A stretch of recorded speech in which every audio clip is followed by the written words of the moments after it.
Hello everyone, welcome to spark up study. This is Suman Yadav. आज हम discuss करने वाले हैं सीपेट का एक और बहुत ही इंपॉर्टेंट टॉपिक जो कि है आपका बीटी कॉटन। 20 इंपॉर्टेंट टॉपिक्स की सीरीज मैं आपको करवा रही हूँ। आप ज़रूर बताना आपको ये सीरीज कैसी लग रही है। 20 इंपॉर्टेंट टॉपिक्स हम कवर करेंगे जो आपके एग्जाम के लिए ज़रूरी है। प्लस साथ ही साथ इस वीडियो के अंत में मैं आपको इसी टॉपिक से रिलेटेड PYQ भी कराऊंगी। और जैसे ही हमारा ये कंप्लीट हो जाएगा या फिर साथ साथ ही हम आपकी इंपॉर्टेंट क्वेश्चंस PYQ सारे सॉल्व कराऊंगी। सिर्फ क्वेश्चंस की भी सीरीज आपकी अलग से चलेगी, PYQ की सीरीज। अभी तो टॉपिक वाइज PYQ करा रही हूँ, फिर आपको बाद में PYQ की सीरीज अलग से भी कराऊंगी। ठीक है, तो चलो बीटी कॉटन स्टार्ट करते हैं हम अपना टॉपिक। बीटी कॉटन हमारा टॉपिक है। क्या होता है ये बीटी कॉटन, पहले हमें समझना होगा। तो चलो स्टार्ट करते हैं। बीटी क्या होता है, बीटी क्यों ज़रूरी है और क्यों हम इसे पढ़ रहे हैं, क्या इसका यूटिलाइज है ह्यूमन लाइफ, ये सारी चीज़ें आपको पढ़नी होती है इस टॉपिक के अंतर्गत। ठीक है, मैं आपको बता दूं कि आपका जो इम्पॉर्टेंट टॉपिक का सीरीज़ है वो बहुत जल्द मैं ख़त्म करने वाली हूँ। बहुत ही जल्दी आपको देखने को मिलेगा कि नीट का जो इम्पॉर्टेंट सीरीज़ है वो मैं आपका ख़त्म करने वाली हूँ। इसको लेकर के 10 पार्ट्स हम कर चुके हैं। इसको अगर लेकर के मैं गिनूँ तो 10 पार्ट अब तक हम कर चुके हैं, 15 और हमारे बाकी हैं। लगभग सारे का वीडियो बन चुका है, बस अपलोड करना बाकी। अपलोडिंग में मुझे थोड़ा टाइम लग रहा है क्योंकि कैमरे से फ़ोन में ट्रांसफ़र करने में थोड़ा टाइम लगता है। मैंने इकट्ठे सारे वीडियो बना दिए हैं। सो मान के चलिए आज तो मैंने सारे वीडियो बना ही दिए। जैसे मैंने कहा था कि मैं 22 तक आपको करा दूंगी, तो मैंने बना दिया, लेकिन अपलोड करने में थोड़ा टाइम लग रहा है, ट्रांसफ़र करने में थोड़ा टाइम लग रहा है। तो कल से परसों तक, मैक्स टू मैक्स परसों तक, यानी कि 25 अप्रैल तक आपके सारे टॉपिक कवर होंगे। ठीक है, 25 के 25। चलो डिस्कस करते हैं बीटी। बीटी क्या है इसको आपको जानना होगा क्योंकि ये आपके लिए बहुत इंपॉर्टेंट है और बहुत इंटरेस्टिंग भी है। समझो ध्यान से। बीटी क्या है? बीटी असल में एक बैक्टीरिया है। क्या है ये? असल में एक बैक्टीरिया है और इस बैक्टीरिया का एक नाम होता है। इस बैक्टीरिया का नाम होता है बैसिलस थुरिनजिएंसिस। ये एक तरह का बैक्टीरिया है। बीटी क्या है? एक तरह का बैक्टीरिया है और काफ़ी काम का बैक्टीरिया है। ये हमारे फायदे का बैक्टीरिया है। ये क्या पहुंचाता है? ये हमारे फायदे का बैक्टीरिया है। फायदा मिलता है हमको इससे। क्या फायदा मिलता है अभी हम डिस्कस करेंगे। ठीक है, सो बीटी क्या है? बैक्टीरिया। और इसका फुल फॉर्म क्या है? Bacillus thuringiensis. बैसिलस मतलब कि रॉड शेप। कैसा होगा? रॉड शेप का होगा। हम पहले डिस्कस कर चुके हैं ना, बैक्टीरिया का शेप अलग अलग होता है। कोकस मतलब गोल गोल, रॉड शेप मतलब बैसिलस, विब्रियो मतलब कॉमा शेप, स्पाइरलम मतलब स्पाइरल, है ना। ये सब हम डिस्कस कर चुके हैं चैप्टर नंबर 2 में। उसका डिटेल वीडियो मैंने वन शॉट वीडियो बनाया है, आप देख सकते हो। जो प्लेलिस्ट है उसका लिंक आपको डिस्क्रिप्शन में मिलेगा। सो ये क्या है? बीटी एक तरह का बैक्टीरिया है। बैक्टीरिया को हम प्रोकैरियोट्स भी कहते हैं, ये भी बात ध्यान रखना, प्रोकैरियोट्स। ठीक है, और बैक्टीरिया को कौन से किंगडम में रखते हैं? मोनेरा में। कभी इस तरह का क्वेश्चन आए तो आपके ध्यान में होना चाहिए। और बीटी का फुल फॉर्म क्या है? बैसिलस थुरिनजिएंसिस। अब ये क्या काम करता है? देखो, इसकी एक खास बात है। इसकी खास बात क्या है? ध्यान से सुनो। इसकी एक खास बात है बीटी की कि इसके पास एक जीन होता है। उस जीन को हम कहते हैं क्राई जीन। क्या कहते हैं? क्राई जीन कहते हैं। ठीक है, और ये जीन एक तरह का प्रोटीन बनाता है। प्रोटीन उस प्रोटीन को हम कहते हैं क्राई प्रोटीन। जीन को कहेंगे क्राई जीन, प्रोटीन को कहेंगे क्राई प्रोटीन। और ये क्राई प्रोटीन ना जहरीला होता है, टॉक्सिक होता है। टॉक्सिक मतलब जहरीला। ये टॉक्सिन होता है, एक तरह का जहरीला पदार्थ होता है। ठीक है, इसीलिए इसको हम बीटी टॉक्सिन भी कहते हैं। ये जो क्राई प्रोटीन है इसको हम क्या कहते हैं? बीटी टॉक्सिन भी कहते हैं। और ये किसके लिए जहरीला होता है? इंसेक्ट्स के लिए, कीड़े मकोड़े के लिए, इंसेक्ट्स के लिए। इसीलिए ये इंसेक्टिसाइडल का काम करता है। इंसेक्टिसाइडल, समझो ध्यान से। बीटी हमारा क्या है? एक तरह का बैक्टीरिया है। एक तरह का क्या है? बैक्टीरिया है। प्रोकैरियोट्स मोनेरा में आता है ये। ठीक है, इसका फुल फॉर्म क्या? बैक्टीरिया तो बहुत सारे होंगे, जैसे कि ह्यूमन बीइंग बहुत सारे हैं, तो वैसे बैक्टीरिया भी बहुत सारे हैं। तो उन बैक्टीरिया में से कौन सी प्रजाति का बैक्टीरिया? उन बैक्टीरिया में से बैसिलस थुरिनजिएंसिस नाम है इसका, बैसिलस थुरिनजिएंसिस। और ये बैक्टीरिया हमारे लिए फायदेमंद है। कैसे? अभी मैं बताऊंगी। ये बैक्टीरिया के पास एक जीन होता है जिसको हम कहते हैं क्राई जीन। ठीक है, नाम है क्राई जीन। और क्राई जीन एक प्रोटीन बनाता है जिसे हम कहते हैं क्राई प्रोटीन। और ये क्राई प्रोटीन कैसा होता है? जहरीला होता है। किसके लिए? इंसेक्ट के लिए। इसीलिए इंसेक्ट को मारने के काम आता है। तो अगर हमें फसलों में इंसेक्ट को मारना है तो हम इसका इस्तेमाल कर सकते हैं। बात समझ में आई?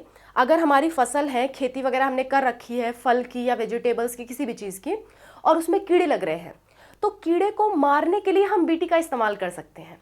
बात समझ में आए? इसलिए हमारे लिए फायदेमंद है कि हमको केमिकल नहीं डालना पड़ेगा अपने खेतों में, हम ये बैक्टीरिया डाल दें तो क्या होगा, वो लोग मर जाएंगे। ठीक है, अब ये मारता कैसे है उसका पूरा प्रोसेस आपको समझना होगा, और इसको हम कैसे इस्तेमाल में लें ये भी हमको समझना होगा। ठीक है, एक और बात समझो, बीटी जो है, बीटी को दो तरह से इस्तेमाल कर सकते हैं। पहला तरीका क्या है, नंबर 1, पहला तरीका तो ये है, इसको पैकेट्स में बाजार में बेचा जाए और उसको पानी में घोल के जितने भी हमारी खेती है उस पर छिड़क दिया जाए, ताकि जब उस पर छिड़काव हो जाए और उस पर कीड़े मकोड़े लगे तो वो मर जाए। और ये कीड़े मकोड़े सभी कीड़े मकोड़ों को नहीं मारता, स्पेसिफिक इंसेक्ट्स को मारता है, ये भी बात याद रखना, स्पेसिफिक इंसेक्ट्स को मारता है, स्पेसिफिक, कुछ गिने चुने, यानी अलग अलग क्राइजीन। जैसे आप जानते हो 10th क्लास में आप पढ़ते हो तो section A, section B, section C, ऐसे ऐसे सेक्शन होता है और उसमें अलग अलग टाइप के स्टूडेंट्स होते हैं। वैसे ही ये जो बैसिलस thuringiensis है, इसका क्राइजीन अलग अलग टाइप का होता है, क्राई 1AB, क्राई 1AC, ऐसे अलग अलग टाइप का होता है, ABCD ऐसे करके होता है। हर एक जीन अपने एक स्पेशल इंसेक्ट को मारता है। जैसे मान लो क्राई 1AB है तो वो किसी एक कीड़े को मारेगा, क्राई 2AB है वो किसी दूसरे कीड़े को मारेगा।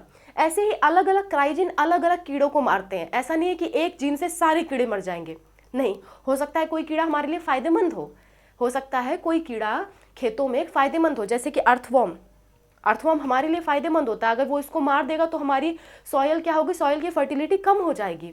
तो हम नहीं चाहते कि फायदेमंद कीड़े मर जाएं, हम कुछ ही कीड़ों को मारना चाहते हैं जो हमारी फसल को नुकसान पहुंचाए।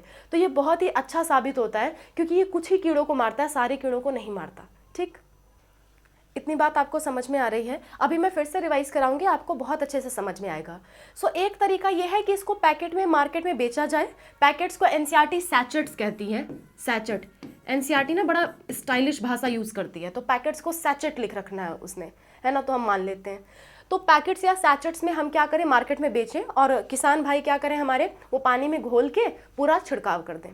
ठीक है, दूसरा तरीका क्या हो सकता है कि इतना मेहनत किसानों को करने की ज़रूरत ना पड़े तो हम अपनी बायोटेक्नोलॉजी का इस्तेमाल करें। बायोटेक्नोलॉजी क्या करती है, एक जीन किसी एक ऑर्गेनिज्म से निकाल के दूसरे में डाल देती है। सोचो, अगर ध्यान से सोचो, अगर हम इस बैक्टीरिया से इस जीन को, क्राई जीन को बाहर निकाल लें और जिस प्लांट में जो कीड़े लगते हैं उस पेड़ के अंदर इस जीन को डाल दें और पेड़ खुद ब खुद ये प्रोटीन बनाने लगे, तो हमें बाहर से छिड़काव की ज़रूरत नहीं पड़ेगी। बात समझ में आ रही है? बैक्टीरिया जो है, बैक्टीरिया से इस जीन को बाहर निकाल के उस पेड़ को, जब पेड़ वो नन्हा सा है, छोटा सा है, तभी उसमें डाल दें, ताकि वो पेड़ बड़ा हो तो उसके सारे सेल्स में ये जीन प्रेजेंट हो और उसकी सारी सेल्स ये प्रोटीन बनाए, और जैसे ही कीड़ा कोई उसे खाएगा वो कीड़ा मर जाएगा।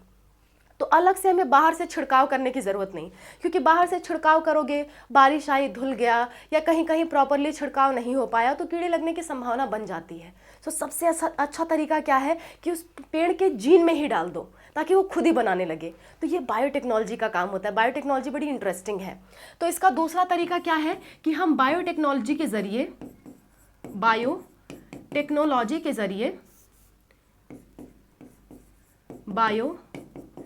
जरिए क्या करें, प्लांट्स में इसका जीन इंसर्ट कर दें, प्लांट्स में जीन इंसर्ट कर दें, प्लांट्स में जीन क्या कर दें, इंसर्ट कर दें। और ऐसे प्लांट जिसमें बीटी का जीन इंसर्ट हो जाए, उस प्लांट के नाम के आगे हम बीटी लगा देते हैं, जैसे बीटी कॉटन, बीटी टोमेटो। ठीक है, तो देखो ऐसा ही एक एग्जाम्पल है आपका बीटी कॉटन। बीटी कॉटन ये पहला ऐसा प्लांट था, कॉटन का प्लांट, जो कि आपका जानते हो सूती कपड़े जिससे बनते हैं, कॉटन मतलब एक पौधे में उगता है वो। तो कॉटन का जो प्लांट है उसमें बहुत कीड़े लगते थे, तो साइंटिस्ट लोगों ने सोचा क्यों ना इसमें हम डाल दें अपना ये जीन। तो कॉटन का प्लांट ऐसा पहला प्लांट था जिसमें हमने बीटी जीन को इंसर्ट कर दिया। जब भी किसी पौधे में हम बीटी जीन डाल देंगे तो उसके नाम के आगे हम बीटी लगा देते हैं। तो देखो दुनिया में बहुत सारे साइंटिस्ट हैं, सबने एक्सपेरिमेंट किया होगा। आप सोच रहे होगे मैम हमारे गांव में आम का पेड़ है, उसमें बहुत कीड़े लग जाते हैं, तो उसमें क्यों नहीं बीटी जीन डाल दिया लोगों ने। तो देखो हर किसी में सक्सेसफुल नहीं हो पाता। सोचो किसी एक बैक्टीरिया से जीन निकाल के पेड़ पौधे में डाल रहे हो, तो ज़रूरी नहीं है सभी पेड़ पौधे में वो जीन सही से काम करे। किसी में काम कर भी सकता है, किसी में नहीं कर सकता है। सो एनसीईआरटी के अकॉर्डिंग कितने अब तक सक्सेसफुल ऐसे हो गए हैं जिसमें हमने बीटी जीन डाल दिया, उसका नाम मैं आपके लिए लिख देती हूँ। तो सबसे ज़्यादा तो बीटी कॉटन सबसे पुराना है, तो ये दुनिया के लगभग हर भाग में इसकी खेती की जाती है। और सबसे ज़्यादा खेती की जाती है बीटी कॉटन की, ताकि उसमें कीड़े ना लगे, हमारा सूती कपड़ा नुकसान ना हो। ठीक है, अच्छा, तो कौन कौन से ऐसे प्लांट्स हैं जिसमें बीटीजिन डाला जा चुका है सक्सेसफुली? आपके एनसीईआरटी में एग्जाम्पल दे रखा है, तो वो हमें एग्जाम्पल याद करने की ज़रूरत है। देखो कौन कौन से एग्जाम्पल है वो। पहला है आपका बीटी सोयाबीन, उसके बाद आपका क्या है, उसके बाद है आपका बीटी पोटैटो, फिर है आपका बीटी टोमेटो, ठीक है, उसके बाद है आपका बीटी राइस, चावलों में भी डाला गया है, फिर है आपका बीटी कॉर्न, और एक आपका बीटी कॉटन तो है ही। कैसे याद रखोगे? ये एग्जाम्पल आपको याद होने चाहिए अच्छे से। क्यों? क्योंकि इन एग्जाम्पल्स को बार बार आपके एग्जाम में पूछा जाता है। तो इस चीज़ को याद कैसे रखोगे वो मैं आपको बता देती हूँ। सिंपल सा आपका ट्रिक है। कैसे?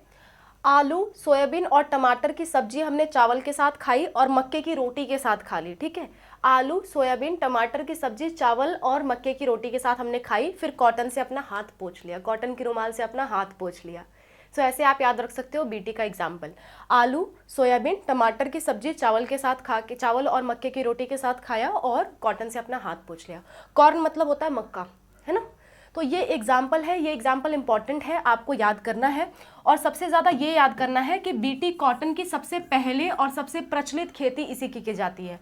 अगर आपसे क्वेश्चन पर पूछ ले कि पाकिस्तान में कौन सा बीटी प्लांट सबसे ज़्यादा उगाया जाता है, या इंडिया में, या कहीं और पूछ ले, तो आप कहोगे बीटी कॉटन, क्योंकि ये सबसे पुराना है तो सबसे ज़्यादा उगाया जाता है। ठीक है, अच्छा आगे बढ़ते हैं। Next, bacillus thuringiensis। Bacillus thuringiensis ये इस बीटी का फुल फॉर्म है, मैं पहले ही बता चुकी हूँ। ये क्या करता है, वही चीज़ लिखा हुआ है कि produce protein that kills insect, जो इंसेक्ट्स को मार दे ऐसा प्रोटीन बनाता है। और ऐसा नहीं है कि सारे इंसेक्ट्स को मार देगा।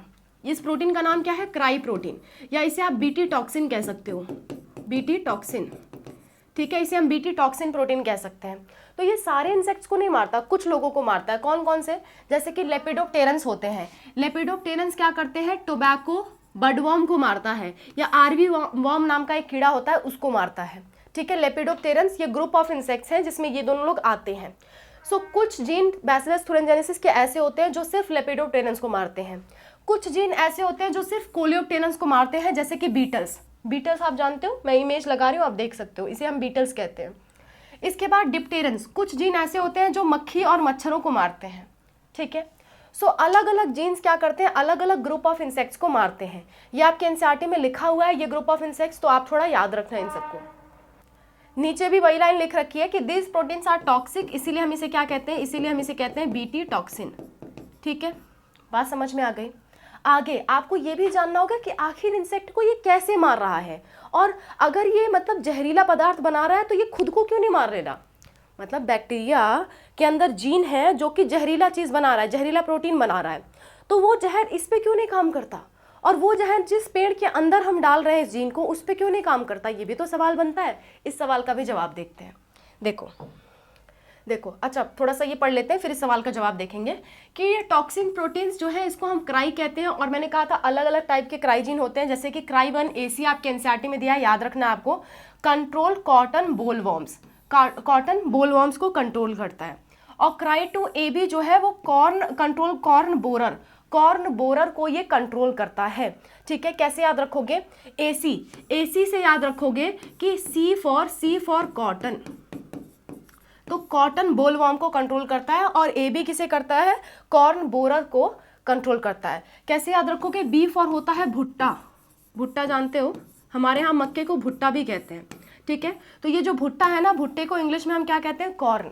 तो ऐसे आप याद रख सकते हो, क्राई 2 AB। और B देखो, अल्फाबेट में A आता है, फिर क्या आता है? B आता है, तो नंबर 1 नंबर 2, यानी कि 2 यहाँ से याद रखना, क्राई 2 AB। और B से क्या याद रखोगे? कॉर्न, भुट्टा। ठीक है, कॉर्न बोरर।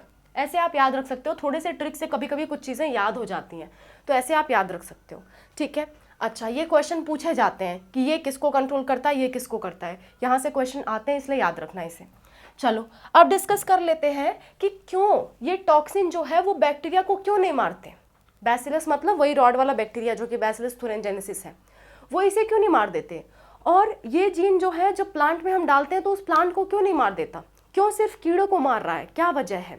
जहर तो सब पे काम करना चाहिए ना, क्यों सिर्फ कीड़ों को मार रहा है? ये हम इसकी वजह देखते हैं। देखो होता क्या है, मैं आपको समझा देती हूँ पहले। देखो जस्ट अ मिनट, समझो, मैं आपको थोड़ा समझा देती हूँ पहले। होता क्या है, ये बैक्टीरिया है, कौन सा बैक्टीरिया? बीटी। इस बैक्टीरिया के पास एक जीन है, कौन सा जीन है? क्राई जीन, ठीक है। इसने क्या बनाया? इसने बनाया क्राई प्रोटीन, क्राई प्रोटीन। अब ये प्रोटीन क्या होता है? ये प्रोटीन इनएक्टिव रूप में होता है। कैसा रहता है? इनएक्टिव, इनएक्टिव रूप में रहता है। यानी कि इनएक्टिव रूप में इस प्रोटीन को हम कहते हैं प्रोटॉक्सिन, यानी टॉक्सिन ना होकर के प्रोटॉक्सिन। प्रो मतलब पहले, प्राइमरी, अभी टॉक्सिन बना नहीं है पूरी तरह से, अभी बच्चा है ये। तो टॉक्सिन इसमें बना होता है, ऐसे बने रहता है, ऐसे ये क्या होता है? बने रहता है। अब ये जीन मान लो बैक्टीरिया में है, बैक्टीरिया के अंदर है, या फिर प्लांट के अंदर आप ये जीन डाल रखे हो, तो प्लांट और बैक्टीरिया में ये प्रोटॉक्सिन के रूप में रहता है, एक्टिव नहीं होता। बात समझ में आ गई? अब मान लो ये पेड़ की कोई पत्ती है, ये पेड़ की क्या है? कोई पत्ती है, और इसके अंदर हर जगह ये क्या है? प्रोटॉक्सिन बना हुआ है। क्या बना हुआ है? ये प्रोटॉक्सिन बना हुआ है, ठीक है। जैसे ही कोई कीड़ा आएगा, ये मान लो एक कीड़ा आ गया, टुई टुई टुई टुई, आई आई, आ गया कीड़ा, ठीक है। ये कीड़ा आया, इस पत्ती को इसने खाना चालू कर दिया। क्या किया? इस पत्ती को इसने धीरे से खा लिया। अब खाया तो ये जो इसके अंदर टॉक्सिन था वो उसके मुंह में चला गया। जैसे ही इसके मुंह में जाता है, इसके मुंह का पीएच होता है alkaline, alkaline pH of gut. इसके एल्कलाइन पीएच ऑफ गट के वजह से ये प्रोटॉक्सिन जो है वो एक्टिव हो जाता है। टॉक्सिन क्या हो जाता है? Active, active toxin. ये टॉक्सिन क्या हो जाता है? एक्टिव हो जाता है। अब ये टॉक्सिन क्या हो गया? एक्टिव हो गया। और ये जो एक्टिव टॉक्सिन है ये क्यों हुआ? क्योंकि जो कीड़ा था उसका जो माउथ है, माउथ का पीएच जो है वो उसका एल्कलाइन है। पूरे गट का पीएच उसका एल्कलाइन है। गट क्या होता है समझो, मुंह से लेकर के जो आपकी ये पूरी मतलब नली जाती है, पेट बनता है, फिर इंटेस्टाइन, फिर एनस, इस पूरे को मिला के हम गट कहते हैं।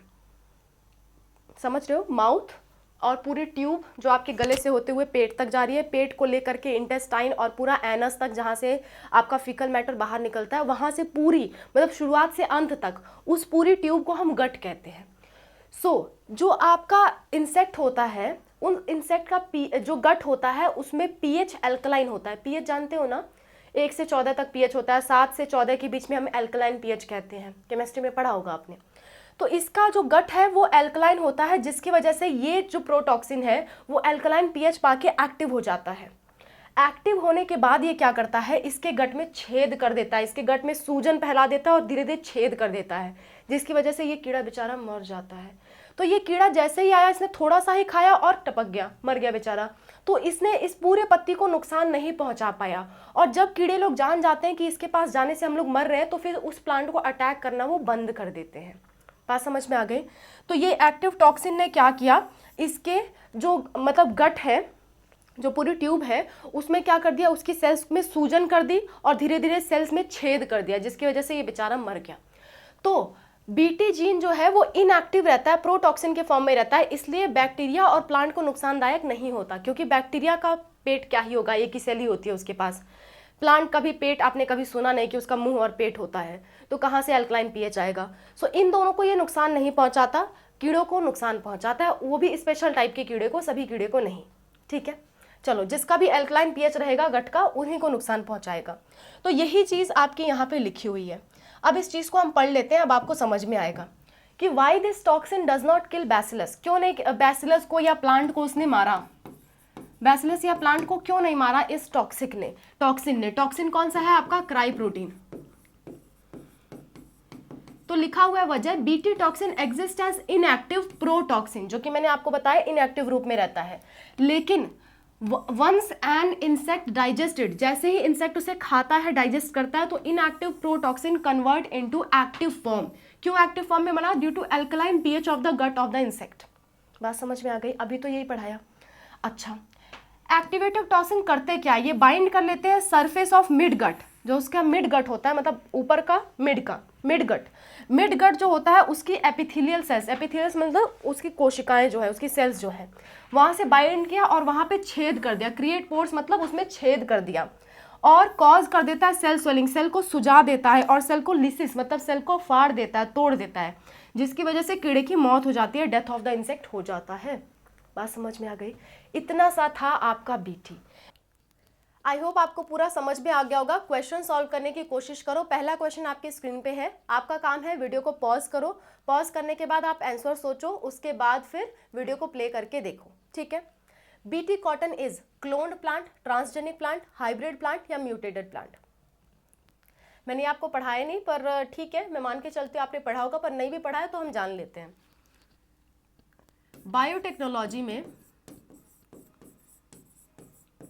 बायोटेक्नोलॉजी में क्या करते हैं हम, किसी एक ऑर्गेनिज्म से जीन उसका निकाल करके किसी दूसरे ऑर्गेनिज्म में डाल देते हैं, जीन किसी दूसरे ऑर्गेनिज्म में डाल देते हैं, ऑर्गेनिज्म 1 से ऑर्गेनिज्म 2 में डाल देते हैं। अब इस ऑर्गेनिज्म 2 को हम कह सकते हैं ट्रांसजेनिक ऑर्गेनिज्म, या हम इसे कह सकते हैं जेनेटिकली मॉडिफाइड ऑर्गेनिज्म, जीएमओ। तो ऐसे नाम इसे दिए जाते हैं। तो यहाँ पे transgenic plant is your correct option, B option is your correct option. So यहाँ पे बी ऑप्शन आपका सही है। अगला question, some strains of bacillus thuringiensis can kill certain insect such as, कौन सा ग्रुप ऑफ इंसेक्ट था? मैंने आपको बोला था कि वो इंपॉर्टेंट है, याद कर लो। तो बताओ कौन सा ग्रुप ऑफ इंसेक्ट था? लेपिडोप्टेरम, स्कॉर्पियन, फ्रूट फ्लाई या dragon fly? Group of insect पूछ रहा है तो लेपिडोप्टेरस आपका आंसर जाएगा। फ्रूट फ्लाई तो एक ऑर्गेनिज्म है, ये कौन से ग्रुप में आती है? ये डिप्टेरियन ग्रुप में आती है। यहाँ डिप्टेरन्स लिखा होता तो आपका ये ऑप्शन भी सही जाता, ठीक है। अगला क्वेश्चन सॉल्व कर लेते हैं, जो आपका है third question. The gene which has used to produce insect resistant cotton plant was taken from, किससे लिया जाता है जो आपका इंसेक्ट रेजिस्टेंट प्लांट को बनाने में हेल्प करता है? अच्छा, इसमें एक ऑप्शन कट गया है, पर कोई बात नहीं, हम कर लेते हैं। हमारा सी ऑप्शन तक ही है, बैसिलस thuringiensis, ये आपका सही आंसर जाएगा, ठीक है, बैसिलस thuringiensis। अगला question, the protein crystals of bacillus thuringiensis contain toxic protein, उस प्रोटीन को हम कैसा कहते हैं, वो क्या करता है? टॉक्सिक प्रोटीन किसको मारता है? फटाफट बता दो, बहुत आसान सा क्वेश्चन है, सिंपल सी बात है, इंसेक्ट को मारता है, इसलिए हम उसे इंसेक्टिसाइडल कहते हैं, ठीक है। पांचवा question, what triggers activation of protoxin to active toxin of bacillus thuringiensis in bollworms? फटाफट बता दो, क्या ट्रिगर करता है, एक्टिवेट कर देता है प्रोटॉक्सिन को? ये भी हम पढ़ चुके हैं, सारे क्वेश्चंस हम पढ़ चुके थे, खाली फर्स्ट वाला ट्रांसजेनिक मैंने शब्द यूज नहीं किया था, बाकी थ्योरी तो बताया ही था। तो बता दो क्या आंसर रहेगा? एसिडिक पीएच नहीं बाबा नहीं, और सिर्फ स्टोमक का नहीं, पूरे गट का, ठीक है। बॉडी टेम्परेचर नहीं, मॉइस्ट सरफेस नहीं, alkaline pH of the gut, ये आपका सही ऑप्शन जाएगा। D option is your correct option. So D option is your correct option, ठीक है। So that's all about the video. Thank you so much for watching. I hope this video is helpful for you and wish you all the best for your examination, dear students. आप ज़रूर बताना आपको ये series कैसी लग रही है। Bye, take care.